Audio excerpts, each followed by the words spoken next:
La Grande Loge nationale française a mis au point une stratégie originale pour se développer.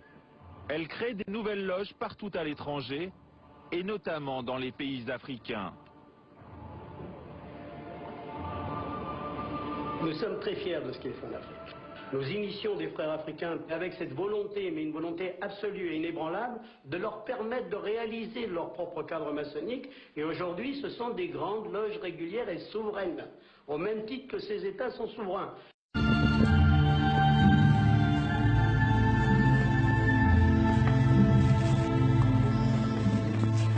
Fortifie-le de ta puissance, afin qu'il y a cette obligation solennelle que je prends comme grand maître de la Grande Loge du Gabon. Moi, Ali Bongo Ondimba, en présence du grand architecte de l'univers et de cette grande loge de maçons, je promets solennellement que je m'acquitterai des devoirs de grand maître de la Grande Loge du Gabon. Dans cette haute fonction, je ferai tout ce qui est à mon pouvoir pour servir les intérêts de la franc-maçonnerie régulière en général et de cette grande loge en particulier. Le roi Salomon,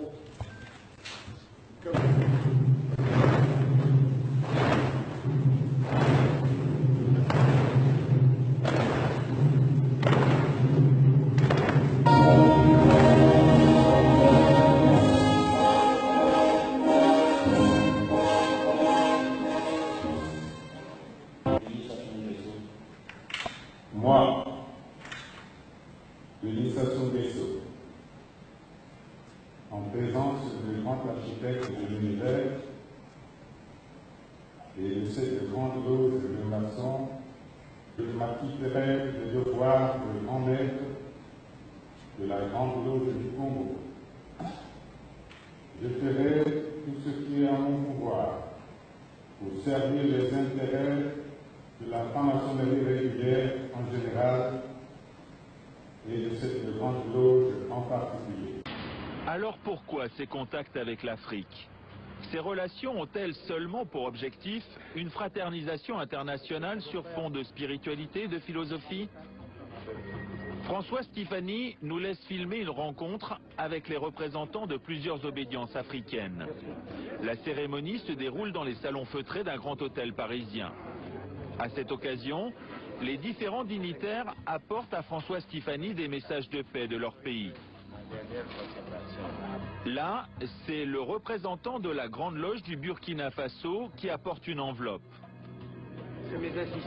François Stéphanie nous expliquera plus tard qu'il s'agit d'une invitation pour une cérémonie religieuse. Le grand maître glisse l'enveloppe dans la poche de son tablier. Le défilé continue. Le frère qui se présente maintenant n'est pas n'importe qui. Nous recevons le très respectable frère Jean-Dominique Okemba, représentant du grand maître de la Grande Loge du Congo. Jean-Dominique Okemba est le bras droit du président du Congo-Brazzaville, Denis Sassou Nguesso. Il apporte un message de son président qui est aussi le grand maître de la Grande Loge du Congo. Il y a quelques années, la Grande Loge nationale française a carrément loué le palais des festivals à Cannes pour une montée des marches inédite. En guest star, des présidents africains francs-maçons.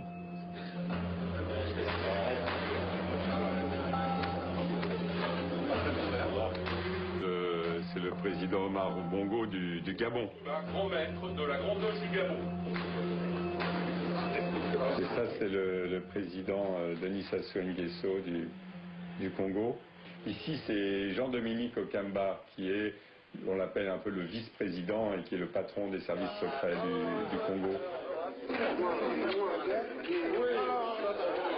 La Grande Loge nationale française initie vraiment les dirigeants africains eux-mêmes, les présidents africains qui s'initient ensuite les uns les autres. Donc ça crée vraiment un réseau à la tête des États et ça donne une puissance et une influence qui est assez impressionnante. Ces réseaux servent à quoi?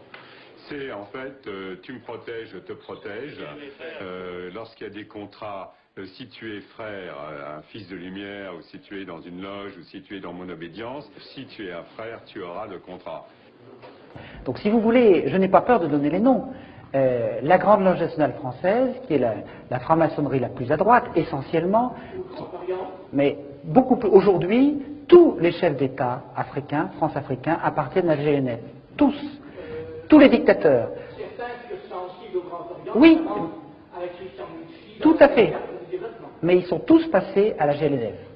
Et de même que les principaux responsables des services secrets, de même que les généraux qui commandent les anciennes troupes coloniales, de même que le lobby, une grande partie des gens qui dirigent le lobby pétrolier, et les 3 chefs d'État qui m'ont fait un procès, Omar Bongo, Sassou Nguesso, Idriss Déby, Arkady Guédamak, dont j'ai parlé tout à l'heure, qui me fait un procès qui est un haut dignitaire de la GLNF, tout l'état-major de TF1, une grande partie de la presse régionale, etc., etc., font partie de ces réseaux d'initiés dont j'explique dans Noir Chirac qu'ils ont été constitués dans le cadre de la guerre froide.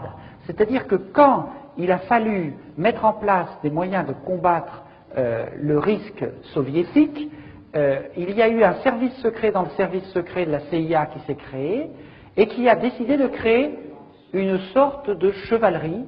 Et cette chevalerie, ils l'ont recrutée à la fois dans certaines obédiences maçonniques très à droite, mais également dans les Rose-Croix, également dans les sectes de Templiers, la scientologie, etc. C'est-à-dire qu'il y a toute une partie sectaire initiée, mais qui n'est pas seulement la GNF, c'est aussi la mafia.